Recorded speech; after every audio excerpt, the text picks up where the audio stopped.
So welcome everyone. My name is Jane Kelly. I'm a marketing manager at JMIR Publications. I'm really excited to welcome you to our first Bibsam Open Science Spotlight, where we highlight research from Swedish scholars who have published with JMIR Publications under the Bibsam deal.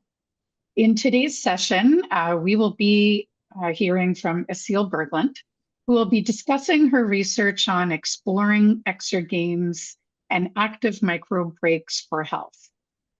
Now I would like you to join me in welcoming Dr. Aseel Berglund, Associate Professor at Linköping University in Sweden. Her research explores gamification and interactive design to enhance engagement and behavior change, particularly in healthcare and education. She has made significant contributions to human-computer interaction, Exergames, and digital health applications. Also joining us is Erik Berglund as the moderator. Erik is an associate professor at the Department of Computer and Information Science at Linköping University in Sweden. His research focuses on interaction techniques, Exergames, and persuasive computing. So Aseel, I'm going to pass things over to you. Thank you for the introduction. Hi, everyone. I'm happy that you are here listening to my presentation. And if you are sitting, so please stand up and move your body. We know that sitting is not good for our health, and we need to move more. Because we know that long-term sitting and long-term sedentary life is associated with several health risks, even if we exercise regularly. We talk about active couch potatoes, where when we sit long hours during the day and we go to the gym or we take a run session sometimes during the week. This is not good for our health. And we need to think about how we are sitting and how long we are sitting. Research shows that an adult who sits around 10 hours a day increases the risk for premature mortality with 34%. And actually, sitting 10 hours a day is quite easy to come up to, especially if you have desk work, desktop work type. And office work is characterized by this long-term sitting behavior. We sit around 60 to 80%. People sit around 60 to 80% when they are working, when they have office work, using computers especially. And the recommendations for being healthy includes that we need to do physical activities that increases our heart rate for about 75 to 300 minutes per week. We need also to think about how much we sit, so we need to take micro breaks. The Swedish recommendations actually, every 30 minutes we need to take a micro break where we move our body. And there is research that shows at least once an hour we need to leave the chair, stand up, and create more movement in our body. And the last recommendation is doing muscle strength exercises at least twice per week. There are many challenges for physical activity, and the two major challenges are lack of motivation and lack of time. Regarding the lack of motivation, many people find traditional exercise boring. And lack of time, it's specifically for people who are busy working and having kids, it's hard to find the time to exercise. And we know also from research that interventions that are focused on increased physical activity in general, they don't lead to reduction in long-term sedentary sitting. So in order to increase the long-term sitting, we need to have interventions focused on this particular challenge. So my research is about how we can make physical activity more joyful and effective by introducing micro breaks, especially for office workers, so they can exercise regularly during the workday. And by doing this, the office workers can both increase their total physical activity during the day, but also interrupt the long-term sitting. So it's by focusing on physical activity micro breaks, we can achieve many of these health recommendations to stay healthy.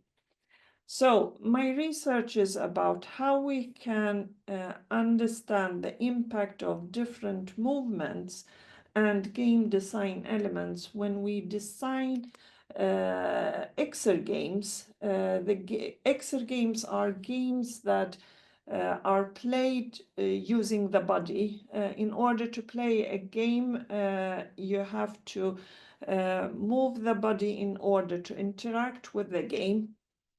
And designing these games is very important, because with good design, we can increase the motivation to play, which leads to more physical activity. And we want, when we design these games, they will have, they will provide the, the physical exertion that we need to achieve while we are moving in order to play these games. So in this particular study, we wanted to investigate the impact of psychological attractiveness and the physiological attractiveness, focusing on the upper body when we play these games, using the upper body, all the full body, and comparing the upper body games when we play them either seated or in standing positions, as these games will be played in office work setting. These games are played in front of a computer using a webcam. Directly in the office without the need to change clothes and so on.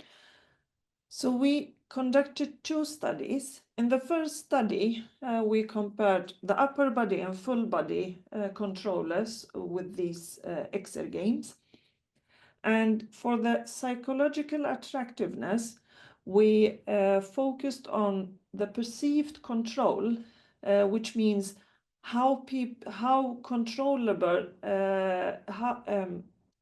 how the users found the control of these exergaming, how they perceived them. And the second one is the immersion. If people felt they were immersed when they were playing these games. And these were measured using the Exergame Enjoyment Questionnaire. And for the physiological effectiveness, we measured the exertion level. And in this study, we measured the perceived exertion using the Borg scale for measuring how people perceived the exertion level while playing these exergames. So we developed one game for this purpose, and this game is called Crossing. In this game, we will help this lamb to cross the road and cross the road as far as possible without being hit by a car or train. And each movement will provide a score. So in this game that we want to study full body and upper body interaction. So the upper body condition was based on controlling the lamb by using the arms. So in order to make the lamb to go forward, we need to raise the arm up and down, and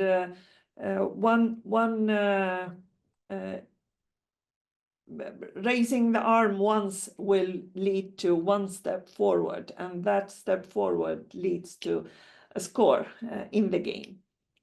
And the second condition for the whole body condition was based on raising the leg instead of the arm. So the same result in the game, but in this case for the whole body we use the leg. The lambs sometimes need to go to the left or to the right when we have a tree or another hinder in the roads. And in order to move to the side, we raise one arm, raising up one arm. So to go to the right, we raise right hand, and to go to the left, we raise the left hand. And going to the side is done in the same way in both upper body condition and the whole body condition. So to summarize, the upper body condition uses only arm movements. In the whole body condition, we use both arm movements and hand movements.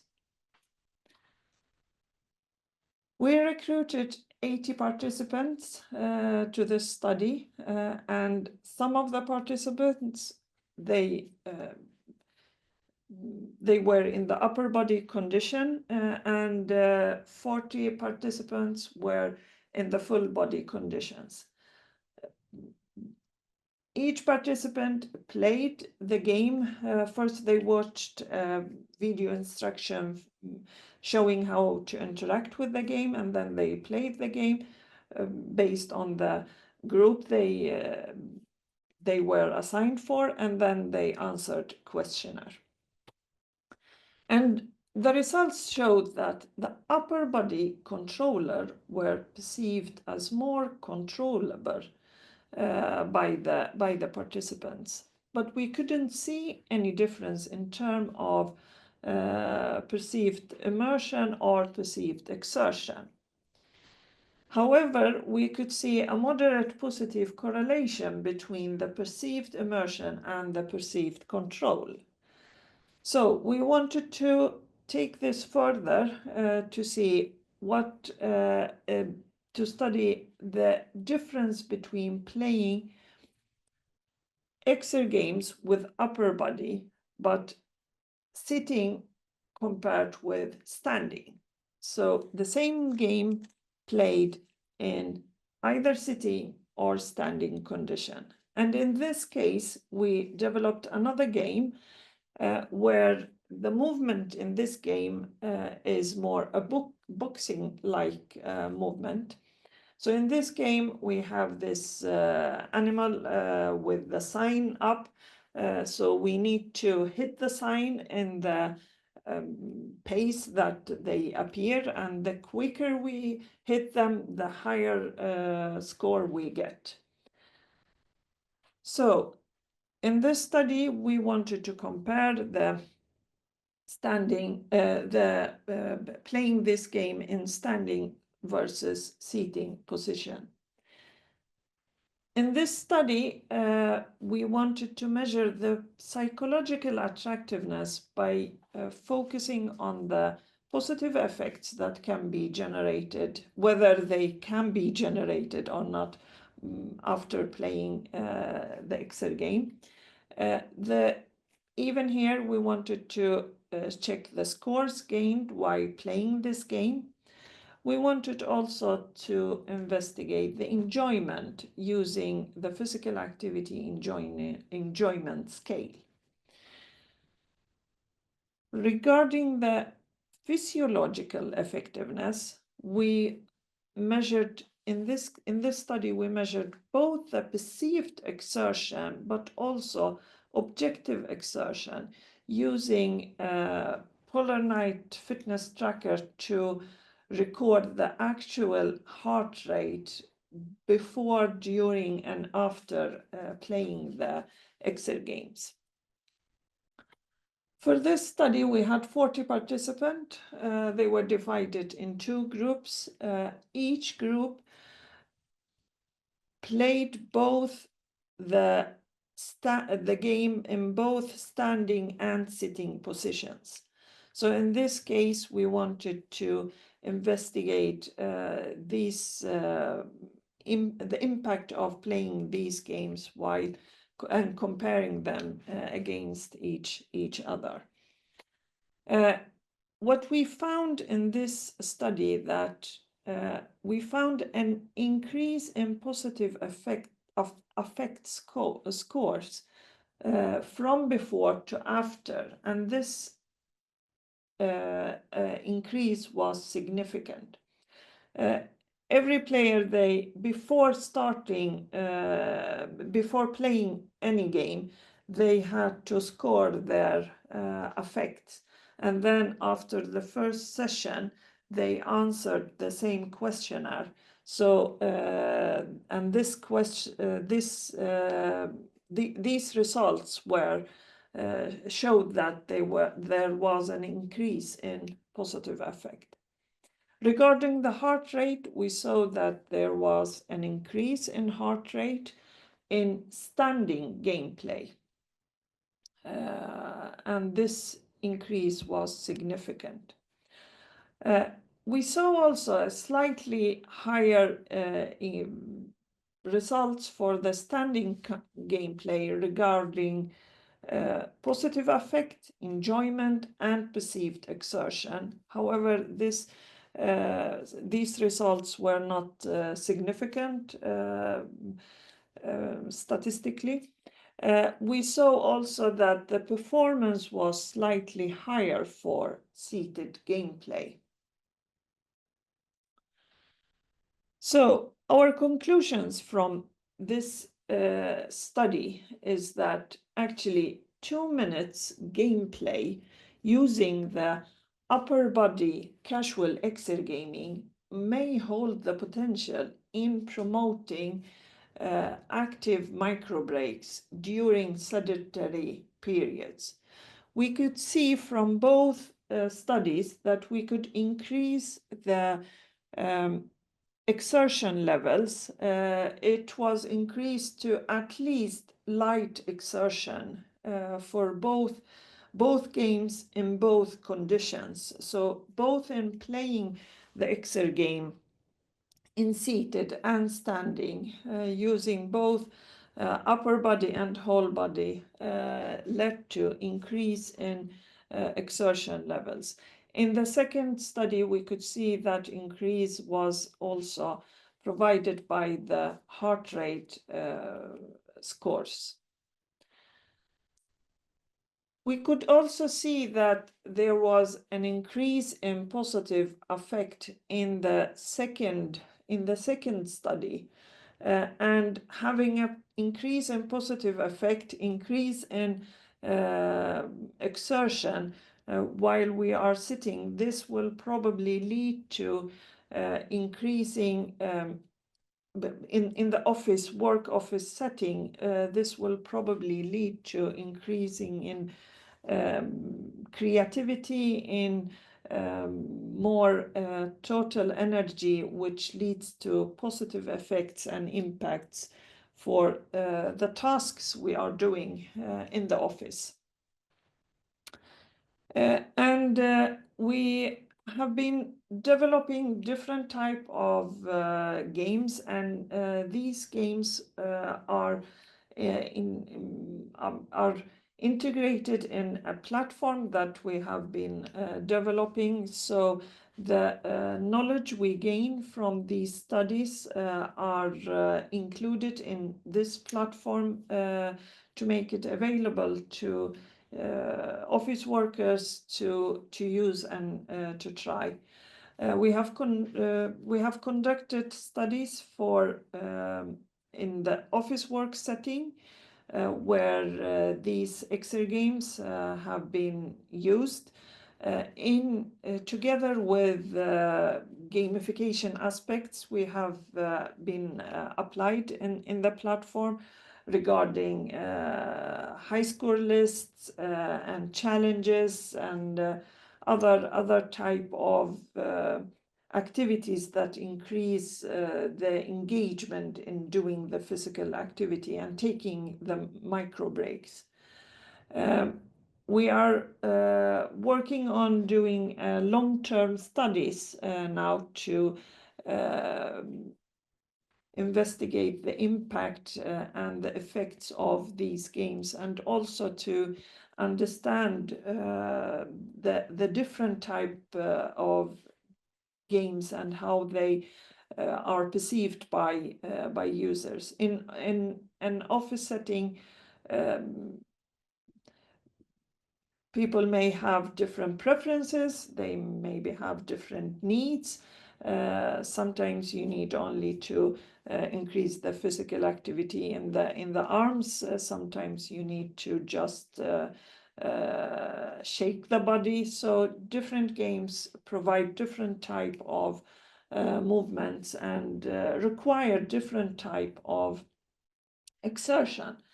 We are also focusing on developing games that require even more exertion levels, and we have other studies about them. The more exertion, the better it is for our body. But as the recommendation now is, every movement counts, so it's better that doing something little than nothing. But the best effect is gained when we have even more exertion and different type of movement. So when we take the break, which is about 2 minutes, that we can gain different positive effects from these short breaks. So this was my presentation about our work so far. So I would encourage you to stand up and to move now and ask some questions. And I think we have some questions in the Q&A session. Thank you very much, Aseel, for a nice presentation. And as you said, we do have some questions, and one question I thought I would pop directly because you brought it up a little bit. There was this question about any indications of positive effects lasting beyond the gameplay session, and you touched upon that. But I was thinking maybe you could talk more generally about such effects in the case of these studies. Yeah, in this study, we collected data during cosplay convent, so people participated in the study, and then they played the games and answered the questionnaires, and we collected the data. But in our other studies where we have used the platform in organization, in that setting we have found positive effects, both in for the particular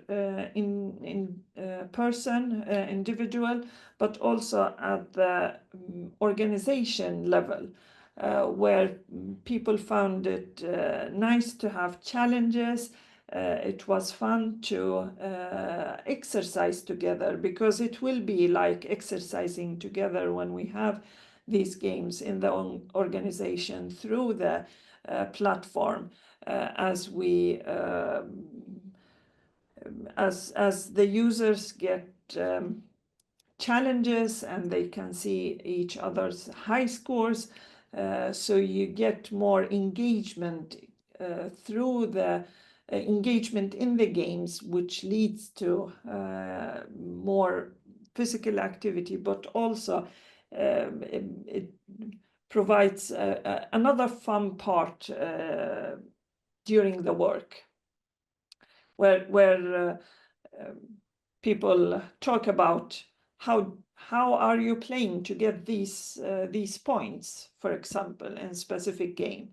How do you do to gain these points? I don't manage to gain these points. So they interact with each other in order to understand how they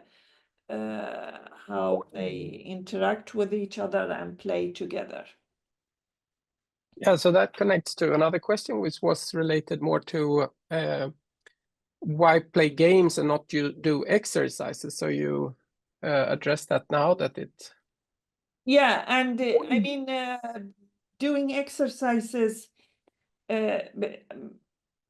why playing game? It's related to the first problem I raised at the beginning, that many people want to know that we shouldn't, many of us know we shouldn't sit that much and we should move, but we don't do it. And using games, it's a way to make the physical activity, the exercises, fun. And when you play the games, because we have in the platform, actually, we have exercises where we track the body.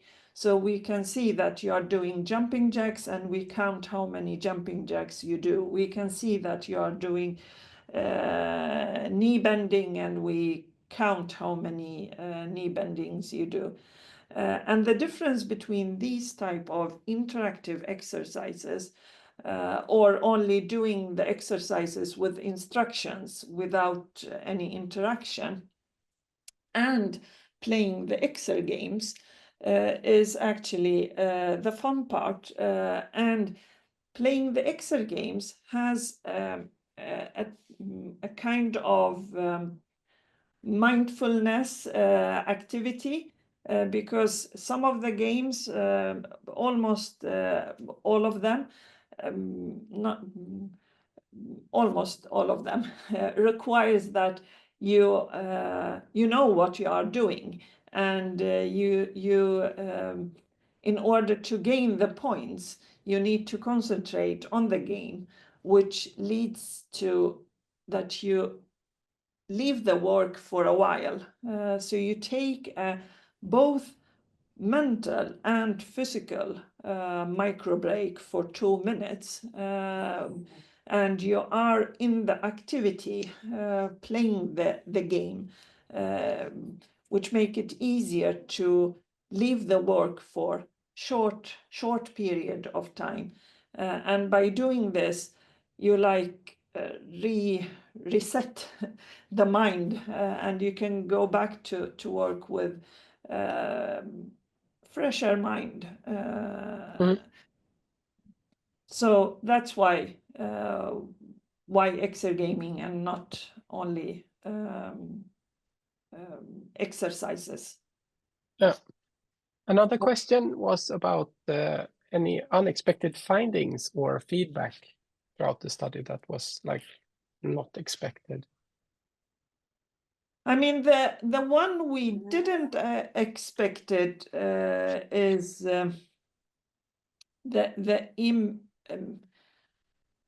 when we compared the sitting to standing. When we have been designing the games, we have been focusing on the games will force or lead to make the user leave the chair so they stand up. That has been a focus when we have been designing the games. So because we thought that it's a must in order to gain the benefits, the physical benefits and the psychological benefits.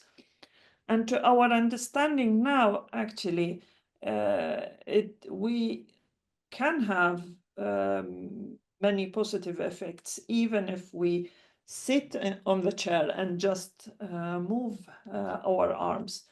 And this is very important to understand, because not everyone can stand up and have the ability to stand up and play. For people with disabilities, this is very important to understand, but even for people in the office work who have the physical ability to stand up, but maybe don't have the enough space to stand up, or it's not suitable right now to stand up, then it is better to do something with the arms and still sitting, better than nothing. And this is in the recommendations from the Swedish authority. I don't know how it is in the other countries, but the recommendations in the Swedish from the Swedish authority is that every movement counts. So move. That's the basic idea here. Yes, and there might be situations also where it can be inappropriate, or you feel a bit strange moving. So sitting and playing is maybe easier sometimes. There was also another question about control, and that you found that there were higher perceived control of just the upper body interactions. And what do you think are key factors for this? Any specific factors for why there was a better control when it was only upper body? I think when it was only upper body, it's the same, like it requires less mental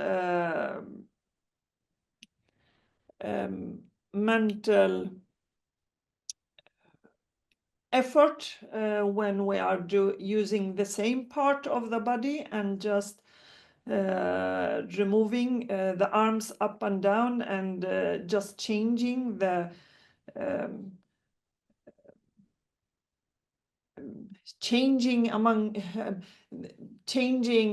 the motion, but using the same part of the body.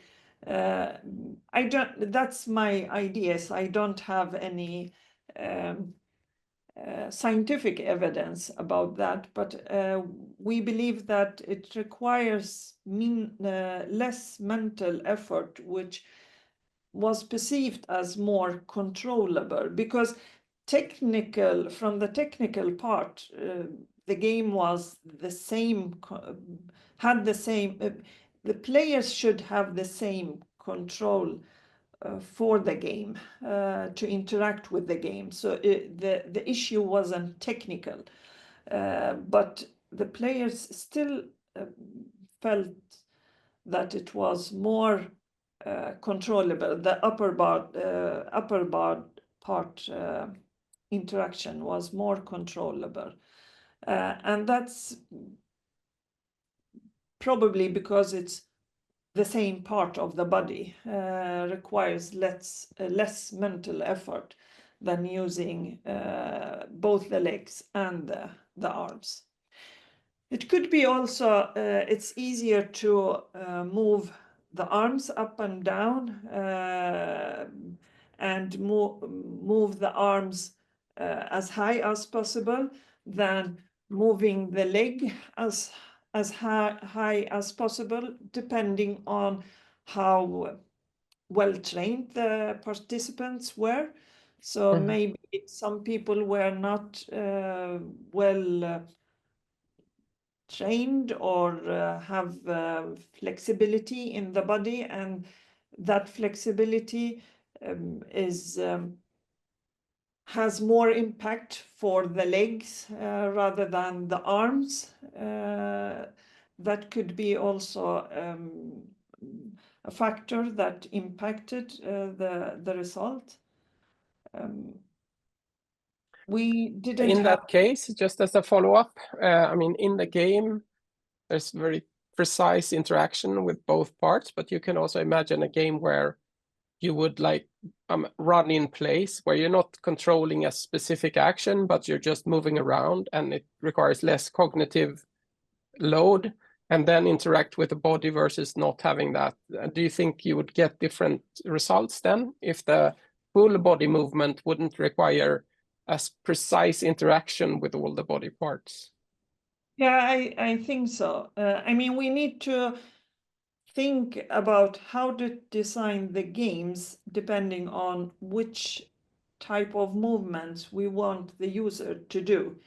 And the game theme, the game interaction need to map the required physical movement in order to perceive the game as both controllable and fun. And just doing movements without any challenge is not enough, I think. We need to have both physical and mental challenge in order to perceive the game as fun.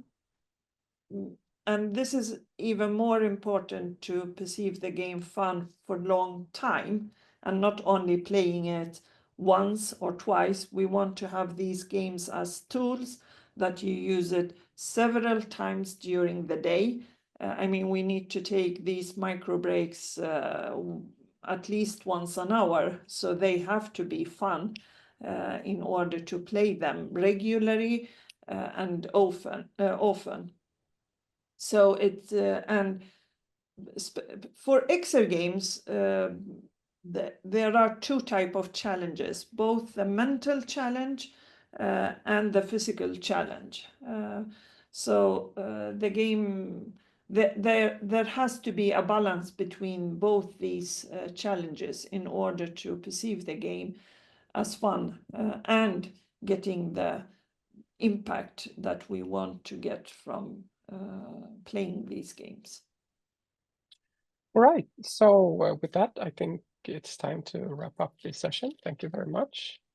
Thank you very much, Erik, and everyone for all the questions.